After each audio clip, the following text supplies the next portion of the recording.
What's going on, guys? Boost Auto here, and in this video we're going to show you how to install LumaStep M2 and Boost Auto power running boards for 2019 through 2024 Dodge Ram 1500 trucks. So let's get into it.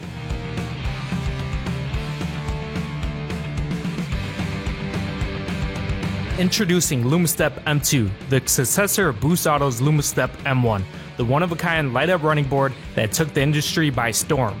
LumaStep M2 features the same lighting technology with all the lighting functions you know, but with the upgrades that we'll know you'll love.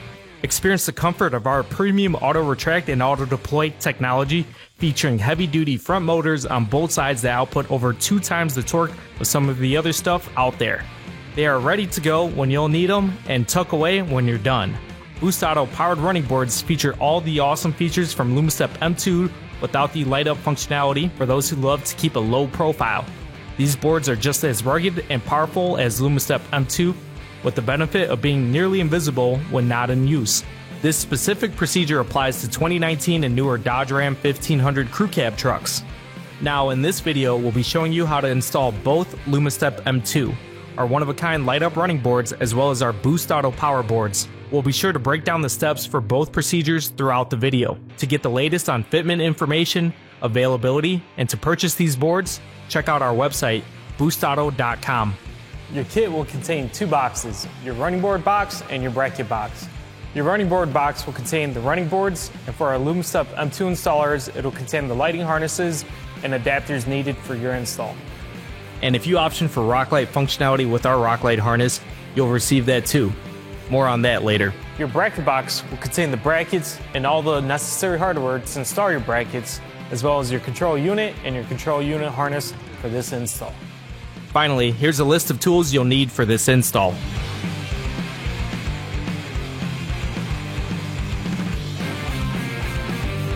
For this install, we'll start with disconnecting the battery. Open your hood. The battery is located on the driver's side. Disconnect the negative terminal here. If you have an auxiliary battery, disconnect that at this time too.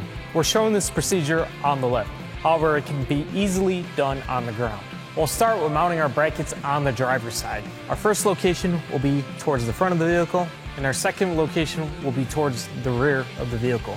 We'll start with mounting our bracket on the driver's side. At the front of the vehicle, you'll have 3 studs above the pinch weld on the rocker panel. This is where we'll mount our bracket. Again, we'll start with mounting our driver front bracket labeled DF. Depending on your vehicle, there may be a mass dampener in the way of your front bracket on one side or both sides of the truck. The mass dampener may look like this, or it may be a rubber dampener. However, steps are the same for removal. If you have a dampener interfering with your bracket, use the next steps here to relocate this dampener. If this is not present on your vehicle, skip the next part of this procedure. If your dampener has connectors, start with removing the connectors. Push down and release the connector. Same thing, push down on the tab and release the connector. Your dampener may have these trim clips to the harness. Remove them.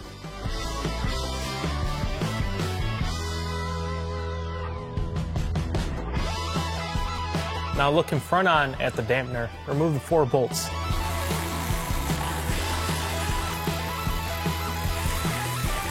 Then remove the dampener. If the harness is present, remove the trim clips to allow the relocation bracket to sit flush. If you have the dampener, you'll use the relocation plate to relocate the dampener out of the way of our bracket. Your bracket kit will include the relocation plate labeled either L for left or R for right. Left is for driver's side, R is for passenger side. We'll install our provided relocation plate off the vehicle. Take the relocation plate labeled L for left side and grab your drop-in studs. Your drop-in studs will insert through this hole. Use the plastic retainer to hold the stud in place, making installation easier. Perform the same steps at the 3 other locations. Now take your relocation plate that we just prepped and install it where the dampener was just removed. Take the bolts you removed and line them up with the holes to the frame rail. Tighten them down. With the relocation plate Now installed, we can now reinstall our dampener. Slide it onto our studs, and now install our 13mm lock nuts. Then tighten them down. If you have a connector present, plug them in.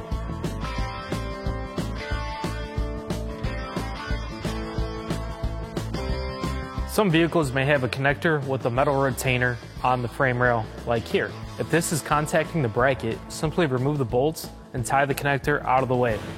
Above the pinch weld, locate your studs sticking out of the vehicle. Install your bracket labeled driver front. This is the bracket with the motor. Slide the bracket over the studs. You'll have 3 studs sticking out of the vehicle. At one of the studs, take your 13mm flat washer and your 13mm lock nut and install it. Then repeat the same steps at the other 2 studs for this bracket. We can tighten it down, however, do not tighten it down fully at this time because we'll be doing further adjustments down the line. After you mount the front, you can mount your rear bracket in the same manner. Remember, your bracket for the rear is labeled rear and is not side dependent.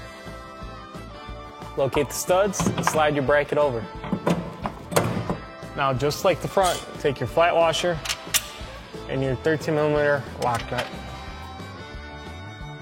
Then repeat the same steps at the other 2 studs for this bracket. You can now tighten everything down. However, remember, we'll be doing further adjustments down the line, so hold off on tightening down fully. Now we can repeat the same steps on the passenger side of the vehicle. Please note you may have a dampener or connector on the passenger side too. Now that the brackets are on, we'll continue routing our control unit harness. We'll install our boards near the end of this install.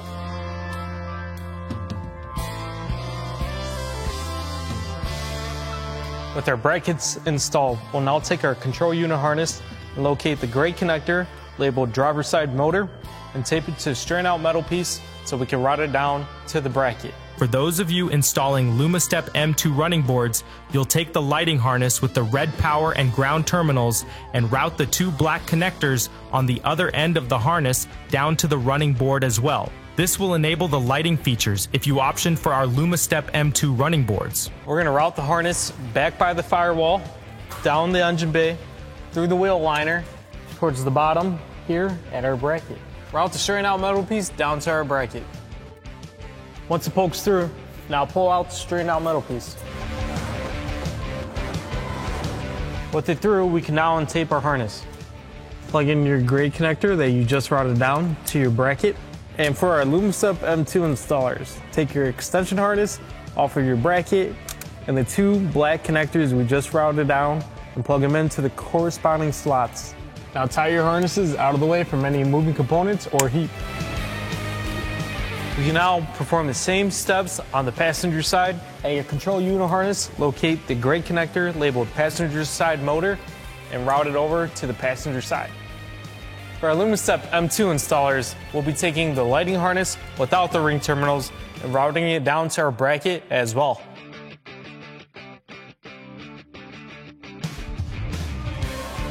Back under the hood by the driver's side where the battery is located, you're going to go ahead and take your control unit from your kit and locate the large connector on your control unit harness and plug them in. Now secure the control unit away from heat or moving components. Now for our control unit harness, we'll grab our battery negative and our battery positive and set it aside the battery. For now, we'll be installing that later on. For our M2 installers, follow the next steps for installing the lighting harness. For our non-M2 installers, skip ahead to routing the control unit harness to the signal tap locations.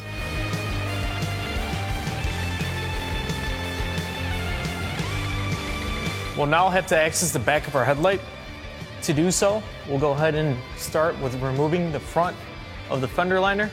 Start removing the front lower part of the fender liner, and then we'll partially peel back the top part of the fender liner.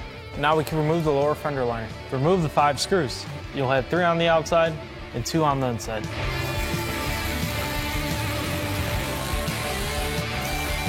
Now we can remove the lower fender liner. With that out of the way, we can start with peeling back our top fender liner. It is held in by 4 screws, 3 on the outside and 1 on the inside, and this cavity here, and a trim clip.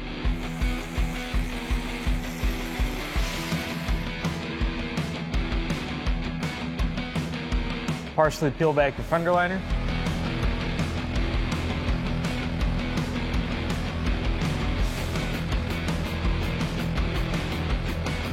On your lighting harness, take your black receiving connector and feed it down to the headlight.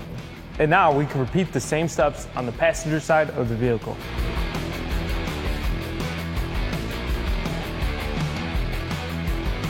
Your headlight will be configured in one of two ways. You'll either have an LED headlight with a 16-pin headlight connector or a halogen headlight with a 12-pin headlight connector. Regardless of your headlight configuration, you can option for our plug-and-play or hardwire adapter. We'll first go over plug-and-play installation, then hardwire adapter installation on LED headlights, and end with hardwire adapter installation on halogen headlights. Please skip ahead to your specific section.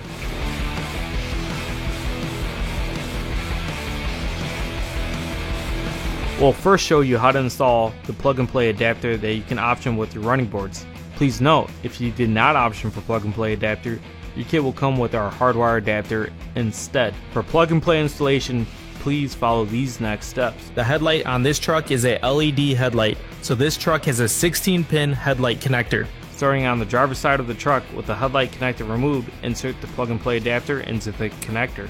Then attach the black receiving connector to the headlight connector attached to your plug-and-play adapter.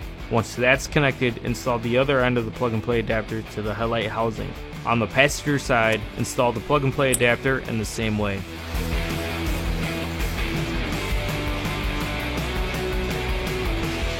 If you did not option for the plug-and-play adapter, your kit will come with our hardwire adapter. Here's a breakdown of that. The red and yellow wire with a quick disconnect is to tap to the turn signal wire on your headlight connector. Turn signal will come standard for all running boards.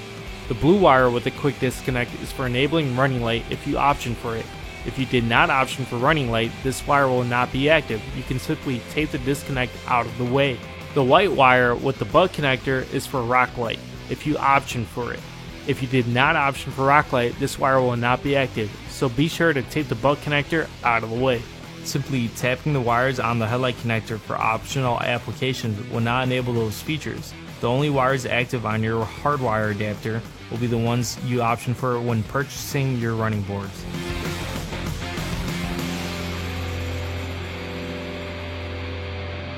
If you have optioned for our hardwire adapter for your LED headlights, please follow these next steps. For halogen style headlights, please skip ahead to the next section. The headlight connector on this truck is a 16-pin connector. Starting on the driver's side of the truck with the connector removed, be sure to cut back some of the tape so you can tap further up on the wires. Looking at the wire end of the connector with the connector tab on top, pin 11 is located on the bottom row, third from the left. Use the provided red T-taps and press until it clicks in place. Go ahead and take the red and yellow wire from your hardwire adapter and connect it to the T-tap here. Next, if you option for running light, tap to pin 13. Looking at the wire end of the connector with the connector tab on top, pin 13 is located on the bottom row, 4 from the right. Use the provided red T-tap and press until it clicks in place. Go ahead and take the blue wire from your hardwire adapter and connect it to the T-tap here. Next, we'll take the black connector on the hardwire adapter and connect it to the black receiving connector from the main harness. Once done, go ahead and install the connector back to the headlight housing. Then, repeat the same steps on the passenger side of the truck.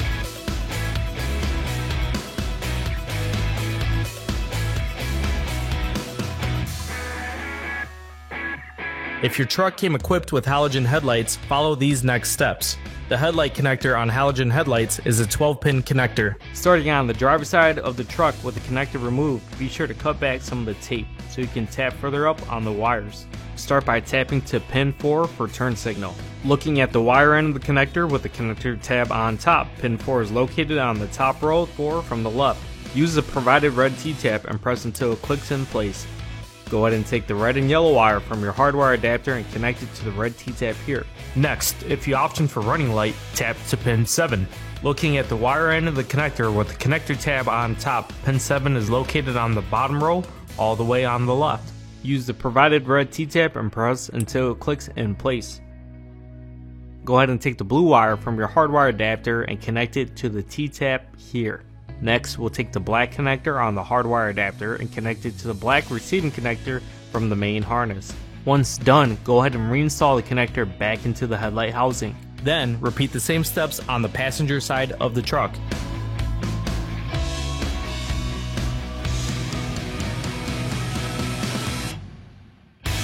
Now take our white pass-through connector and route it over to the other side and plug it into our other white pass-through connector. Now on your lighting harness, take your power and ground ring terminals and set it aside on the driver's side near the battery. More on that later. If you option for rock light, continue to the next section. However, if you did not option for rock light, skip ahead to reinstalling the fender liner.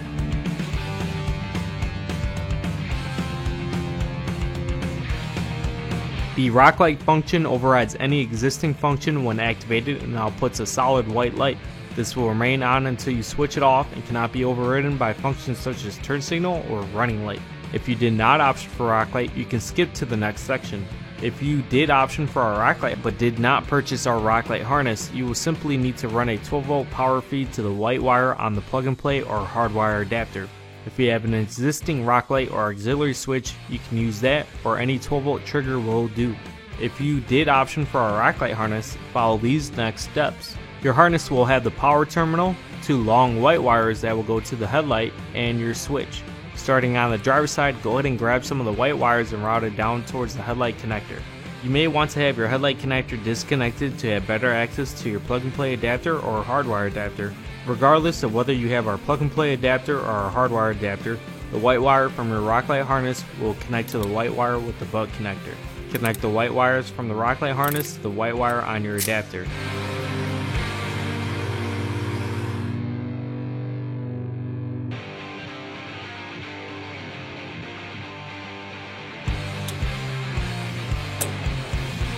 Then pass the other white wire to the passenger side and repeat the same steps on the passenger side of the truck.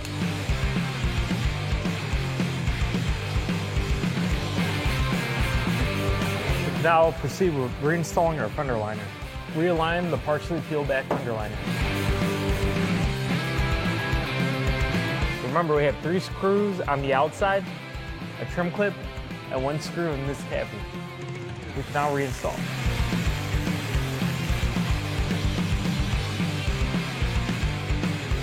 With our upper fender liner now put back, we can reinstall the lower fender liner. Do so by sliding it back into place. Remember, there's 3 screws on the outside and 2 on the inside.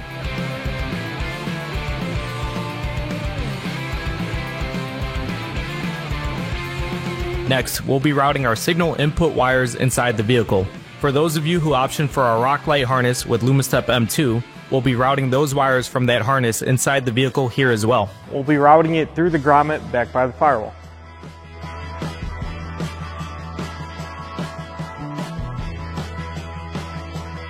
You can proceed with routing your straightened out metal piece through the grommet at the back of the firewall. Take your straightened out metal piece and poke through.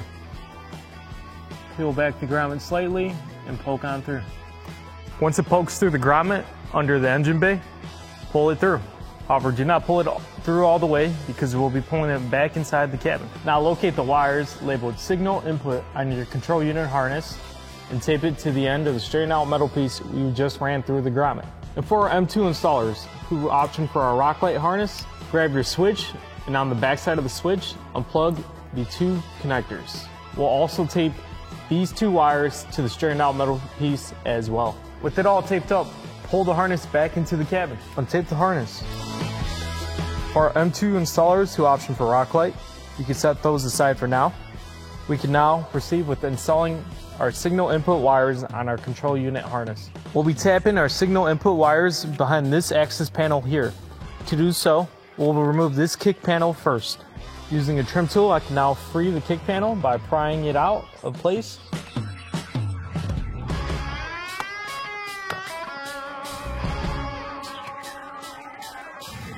We can now partially peel back the weather stripping along the door, and I'll pry out this access panel.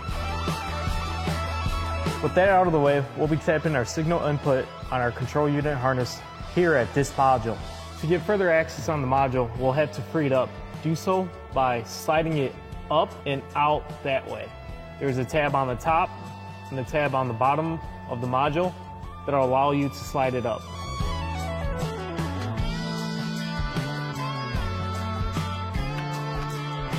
Once you slide the module out, you'll be able to maneuver it out through this access panel.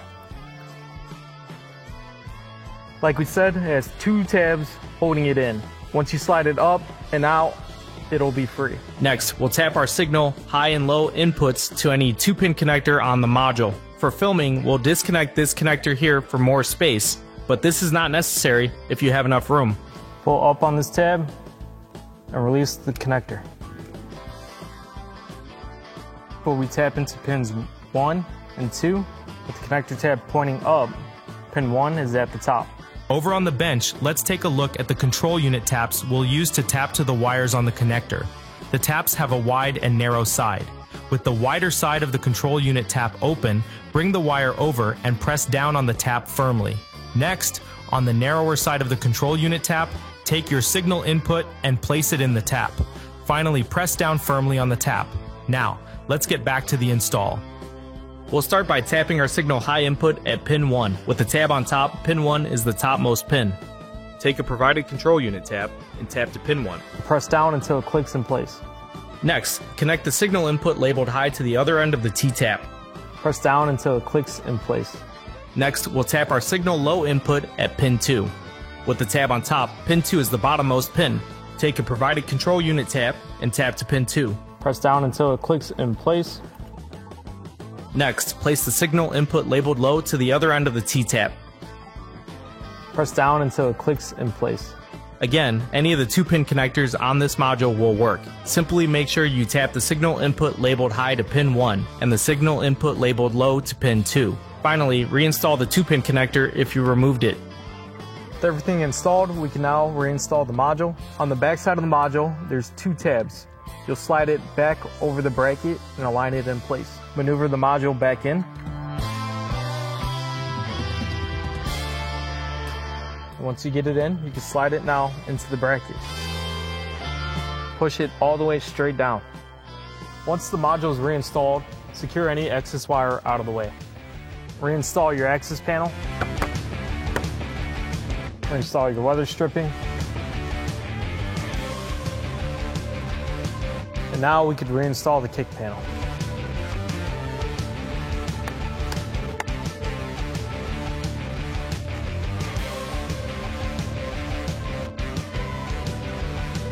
We'll pick things back up on the driver's side of the vehicle. For LumaStep M2 installers, that option for rock light, go ahead and locate a suitable place to mount your rock light switch and drill a hole into the dash.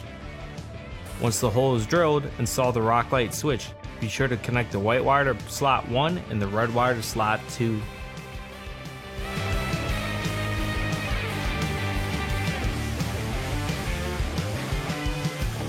We'll now proceed with installing our power wires. To do so, locate the positive terminal on your battery back over on the driver's side. Remove the cover. We'll be removing this nut here. Now on our control unit harness, we'll be installing our battery positive ring terminal here. For our M2 installers, you'll also be installing your battery positive red wire with the ring terminal here as well. For our M2 installers who option for our rock light harness, you'll install the red power wire here as well. Now reinstall the once removed nut. You can now reinstall the battery cover. Next, reconnect the negative battery terminal. If you have an auxiliary battery, you can reconnect it at this time too. Tighten it back down. And now, we'll remove this nut here to install our ground wires.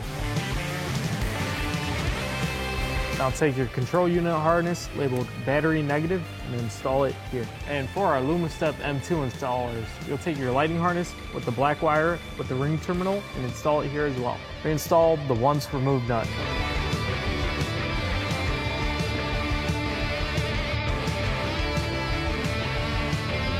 We'll now be installing our running boards. In front of me, you can see we have our Boost Auto powered running boards, as well as our LumaStep M2 powered light up running boards. They install exactly the same, however for LumaStep M2 powered light up running boards, you'll have your module in front as well as the lighting strip that goes across the length of the board. Before installing our running boards, we'll install our carriage bolts on the back side of the board. Start with flipping the board over. We'll be installing our carriage bolts on the back side and this channel of the running board. On the opposite end of your Boost Auto nameplate on the running board, slide in your carriage bolts right here. Slide the carriage bolts in the approximate location of your bracket. With the battery now connected, we could start with installing our running boards. To do so, deploy your boards. For our front bracket, deploy the board by opening the door. And for the rear, go ahead and manually deploy the board. If your kit included these spacer plates, go ahead and line the holes up with the holes on the brackets like so. If not, please ignore. Now take your Boost Auto running board and with the Boost Auto nameplate facing towards the front of the vehicle, drop your running board onto the bracket of the vehicle. Line up your carriage bolts to the holes to the bracket. Now install your 10mm flange nuts. Now we can tighten it down, however do not tighten it down fully because we'll be doing further adjustments down the line. With the running board now on, we can proceed with performing our alignment procedure. To do so, slide the running board all the way towards the rear of the vehicle. Now we can close the door to retract the steps. When the boards are retracting, you may need to gently guide them back into place. Now with our boards retracted, we can slide it to our desired fitment. Ensure that it is not making contact with the front and there's a clear enough gap. With the boards fully retracted and adjusted in place, proceed with tightening down the boards, then our bracket hardware. For our M2 installers, we can now install our extension harness into our lighting module at the end cap of the vehicle. The connector is slotted, so it can only be installed one way. Now if you have extra slack, take your harness guide and insert it over your extension harness and into the channel of the running board. If needed, your harness guide can be trimmed to length. Pull any extra slack back on the extension harness, giving our running board a sleek look. Then repeat these steps on the passenger side of the truck. Back under the hood, tie up any loose wire and move it away from any heat or moving components. Then test to make sure the running boards are operational.